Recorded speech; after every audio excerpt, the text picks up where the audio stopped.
Aleluia.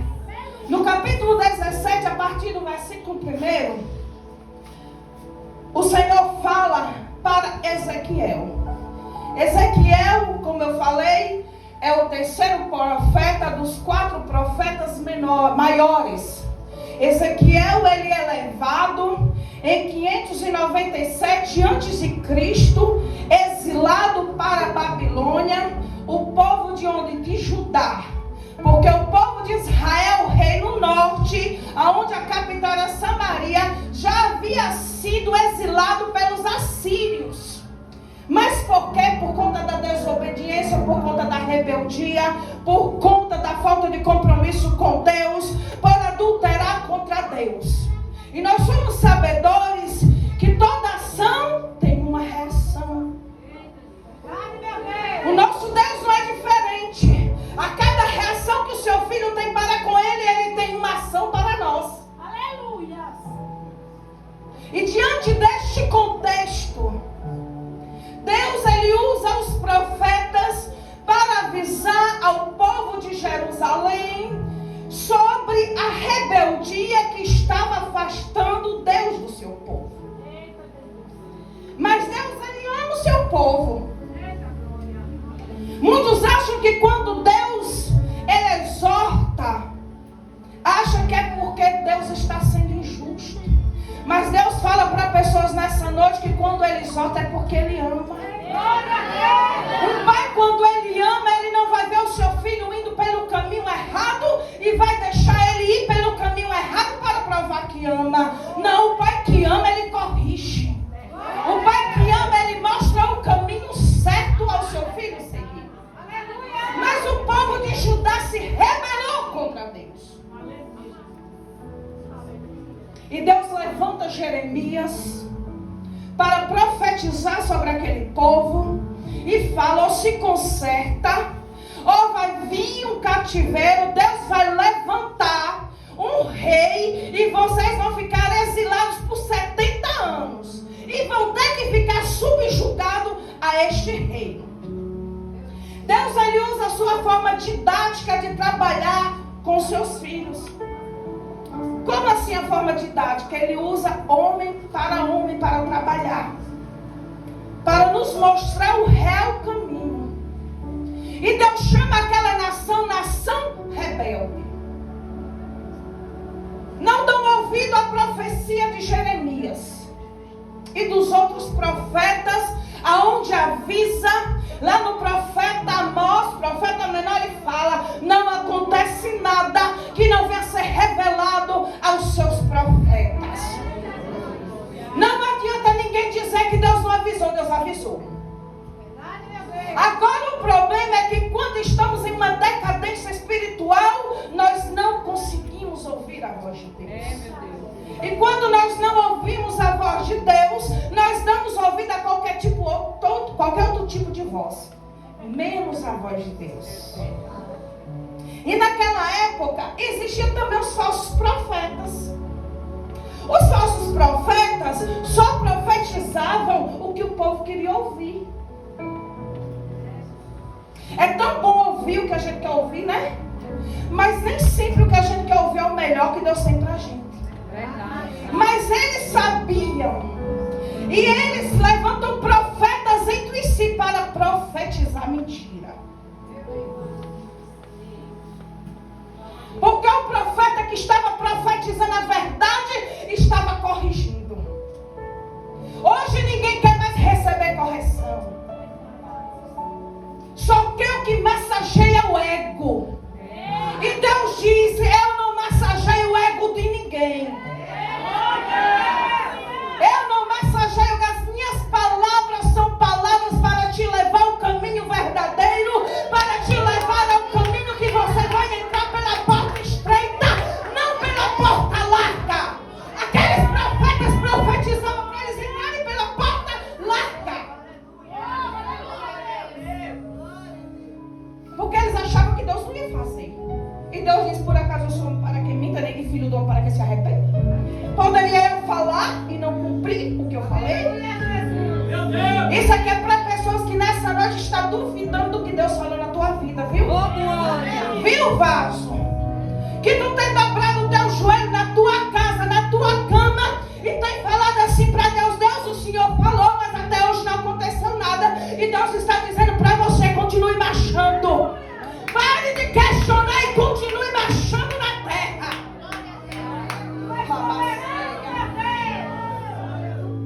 Diante daquela situação, como eu falei no início, em 597 a.C., o povo de Judá é levado cativo para a Babilônia. E nessa deportação vai junto Daniel, vai junto Neemias e vai junto também o profeta Ezequiel. Porém, Daniel, ele fica na corte. Nabucodonosor, que não é bobo nem nada, leva quem? Leva os príncipes, leva a elite de lá de Judá e deixa os pobres. E diante disso, quando Ezequiel estava lá no exílio na Babilônia, Deus fala com Ezequiel. Com 5 anos que Ezequiel estava na Babilônia como sacerdote, que ele era sacerdote em Judá, Deus levanta o ministério profético de Ezequiel. O Senhor fala para alguém aqui nessa noite: eu vou te levantar como profeta na terra. Glórias a Deus. Tu tem visto isso da boca de vasos. E tu tem duvidado porque Deus ainda não te usou. Mas Deus está dizendo para você: quando eu te usar, quando tu abrir a tua boca, tu vai falar a verdade. Tu não vai falar mentira. Tu não vai falar o que agrada ao homem. Tu não vai falar falsa profecia. O que o homem quer ouvir. É bonito falar, é bonito profetizar, mas mais bonito é falar a verdade. Mais bonito é falar o que Deus manda. Mais bonito não é cantar bonito, mas é cantar adorando a Deus. Mais bonito não é pregar bonito, é pregar sendo usado por Deus. Não se enquadre nesse modelo de cristão que estão formando aí, gente. Não se enquadre. Você tem uma identidade. E quem te deu essa identidade foi Jesus. Não foi para você imitar irmão fulano e irmão Beltrano. Não é porque irmão foi chamado para cantar que você quer cantar. Nessa noite o Senhor me trouxe aqui para te dizer: procure saber para o que Deus te chamou e faça com excelência o que Ele te chamou. Pensa que foi fácil para Ezequiel olhar para aquela nação rebelde e profetizar naquela nação? Eu imagino ele olhando. Jeremias foi lançado num poço, foi jogado num poço. Jeremias sofreu por profetizar a verdade. Agora Deus me levanta. Mas o Senhor está dizendo para você nessa noite: eu vou te honrar. Se você se colocar na posição, eu vou te honrar. Deus, ele fala e traz uma parábola até Ezequiel. E fala com Ezequiel: Ezequiel, assim diz o Senhor. Aleluia, Jesus. Quem estava falando não era homem, era Deus. Quem estava dando um recado a Ezequiel não era qualquer um, era o próprio Deus. Aquele que levou aquele povo até aquele lugar porque ele quis, não porque o povo preferiu ir. O Senhor está falando: tem lugar que você vai, não é porque eu te coloquei, não é porque você preferiu ir. Não é porque eu te levei, porque você escolheu estar lá.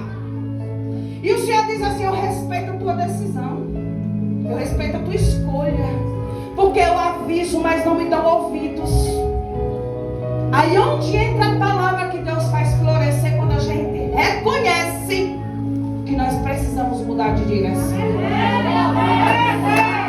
Deus fala com Ezequiel e traz sobre Ezequiel, para Ezequiel falar sobre aquele povo, uma parábola. E ele fala, a primeira parábola que ele fala é sobre uma grande águia. E essa grande águia, ela ia até o Líbano e arrancaria do Líbano a maior folha do Líbano, maior galho do Líbano.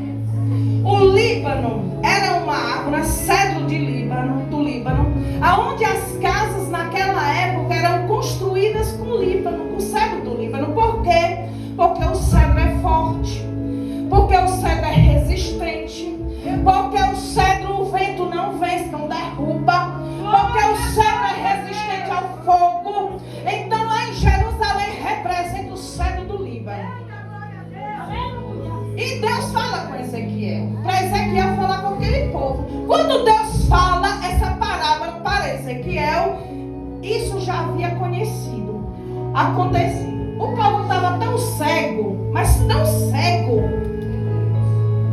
que não conseguia enxergar que aquilo já estava acontecendo. E vou trazer para os dias de hoje. Hoje se fala dos sinais da vinda de Cristo, ninguém acredita. Você prega o evangelho, ninguém acredita.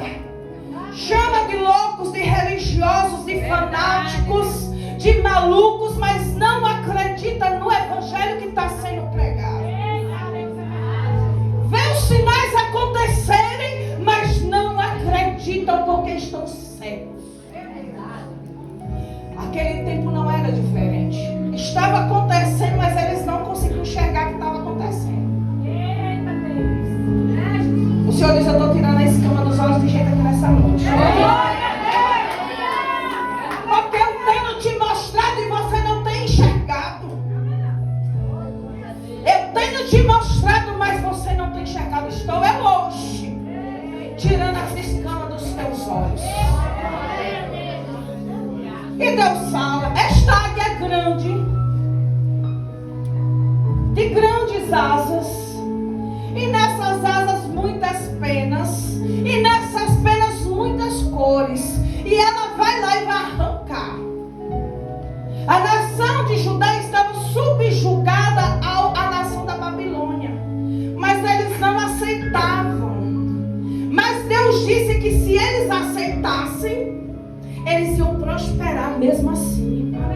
Sabe o que Deus está falando? Tem lugar que você está, talvez é um lugar onde você está que tem gente incrédula, tem gente que serve a outros deuses, mas Deus está dizendo: é através da tua vida que eu vou transformar o lugar. É através da tua vida que, se você ficar na posição, eu vou mudar o lugar. É onde você está que Deus vai fazer coisas grandes, porque Deus diz assim: eu vou mostrar a diferença daquele que me serve e do que não me serve. E você não está entendendo nada do que Deus está falando.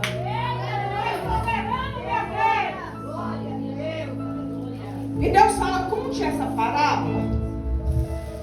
Quem era esse ramo do cedro do Líbano que estava lá? Era o rei Joaquim. Ele vai lá, manda sua tropa, traz o povo cativo para a Babilônia, lá da terra dos caldeus, e eles ficam ali exilados. Quando ele leva Joaquim, o próprio Nabucodonosor coloca um substituto, que a palavra diz que ele era a videira, uma planta menor do que o cedro. Aleluia. E bota lá, aleluia, e coloca Zedequias no lugar de Joaquim. Quando ele, o rei Nabucodonosor, coloca ele faz uma aliança com o rei Nabucodonosor. Quando ele faz a aliança, aí Deus fala com Ezequiel: vem uma segunda águia e vai lá e arranca a videira de lá do Líbano. Aí você me pergunta: mas por que a segunda águia? Quem é a segunda águia? A segunda águia era Faraófra. Mas por que, missionária? Eu estou contextualizando para vocês entenderem como era a situação naquela época. A desobediência, a arrogância, a prepotência, a falta de humildade do povo de Deus. Não está se falando de gente do mundo, está falando do povo de Deus. Não está se falando a palavra para quem conhece a palavra. Não está falando para quem nunca viu milagre, porque não havia nação que pudesse contemplar tantos milagres igual aquele povo. Mas mesmo assim se revoltou contra Deus. E ele fala: essa águia grande é Faraó. Porque o rei Zedequias, que tinha feito aliança com o rei Nabucodonosor, só serve com fidelidade por apenas 11 anos. O rei Nabucodonosor coloca sobre o povo de Judá um jugo de impostos altos. Mas Deus avisa: vocês não se rebelem. O Senhor está falando falando assim, eu sei que a situação está difícil, Deus está dizendo bem assim para você. Eu sei que a situação está difícil, está arrochado, o negócio não está fácil, mas Deus está dizendo para você nessa noite, continue, continue, porque você vai ver o que eu vou fazer na tua vida se você não desistir. Continue, porque eu vou fazer um milagre na tua vida. Mas o que é que o rei Zedequias faz? A árvore menor. Ele faz aliança com quem? Com o faraó. Faraó do Egito representa o quê? O mundo. Crente não faz aliança com o mundo. Crente não se molda com o mundo. Crente não anda de acordo com o mundo anda. O que nós estamos vendo é uma geração que se enquadra nas plataformas que existem, aonde se perde a identidade. E Deus está dizendo para nós, para mim e para você, eu te chamei para influenciar. Eu não te chamei para ser influenciado. Eu te chamei para influenciar esta geração, mulher. Eu te chamei, jovem, para influenciar esta nação, esta geração, aonde você está. Não é para você fazer de acordo com o Egito. Não é para marchar de acordo com o Egito. Mas Zedequias não queria mais esperar o agir de Deus. Se você não tem paciência de esperar o agir de Deus, sinto muito em me informar, não vai dar certo. Tá doendo? Tá. O povo estava passando dificuldade.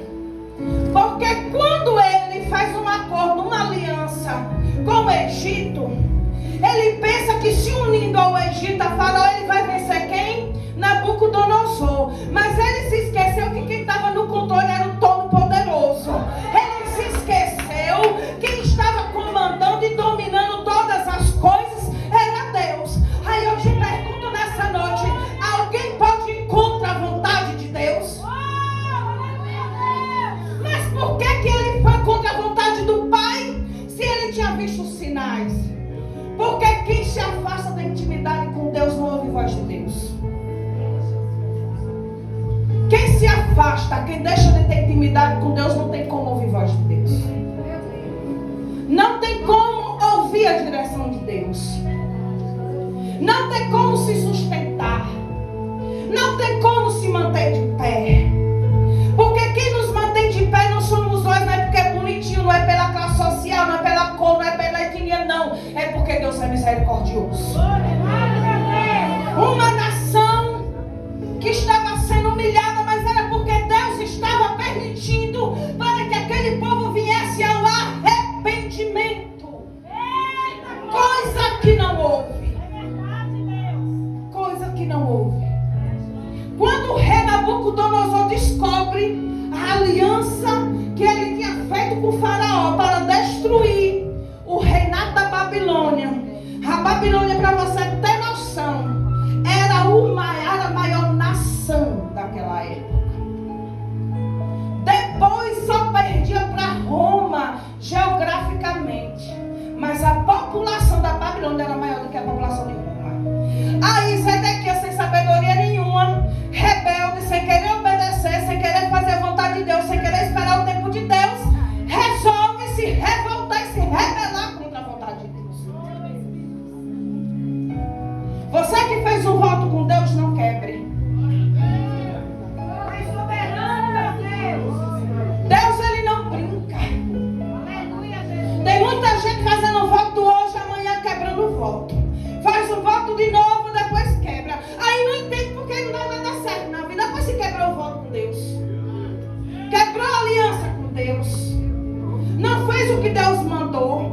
Hoje tá, mas amanhã não tá. Hoje eu sirvo, mas amanhã eu não sirvo. Hoje eu sou fiel, mas amanhã eu não sou fiel. E Deus me trouxe aqui hoje. Eu digo sempre, eu não me importo. Se quiser me trazer só uma vez, mas eu falo o que Deus me manda falar. Não se quebra aliança com Deus. Com ninguém. Ele quebra a aliança que ele tinha feito com o rei Porque Deus falou assim: se vocês obedecerem, vocês vão prosperar. Mesmo em uma situação de decadência, Deus queria mostrar para aquele povo que mesmo na situação de humilhação, Deus ia mudar a situação. Mas ele não esperou a ajuda de Deus. Ele resolve se rebelar e quebrar a aliança que tinha sido feita com Nabucodonosor e com Deus. Irmãos, tudo nessa vida tem uma consequência. Se nós fizermos o que é bom, vai vir o que é bom. Mas se nós fizermos o que é mal, nós vamos escolher o que é mal. E quando nós somos avisados é pior, porque aí nós estamos fazendo sabendo, conhecimento de causa. O que é que Deus, que Nabucodonosor faz? Ele cerca Jerusalém. O povo começa a passar fome, porque a lavoura não era dentro da cidade, as plantações não eram dentro, mas era fora. Nabucodonosor com seu exército destrói o exército do Egito. Eles dizem, comemoram o povo de Jerusalém, falando que o profeta tinha mentido. Falando que o profeta tinha mentido. Quando eles pensam que estava tudo bem, lá vem Nabucodonosor e cerca a cidade. Quando ele cerca a cidade, aí é que o povo fica em extrema miséria. Eu não sei se você está entendendo a palavra nessa noite. Mas Deus está falando para mim e para você. Eis que eu coloco diante de ti a bênção e a maldição. O qual você escolhe nessa noite?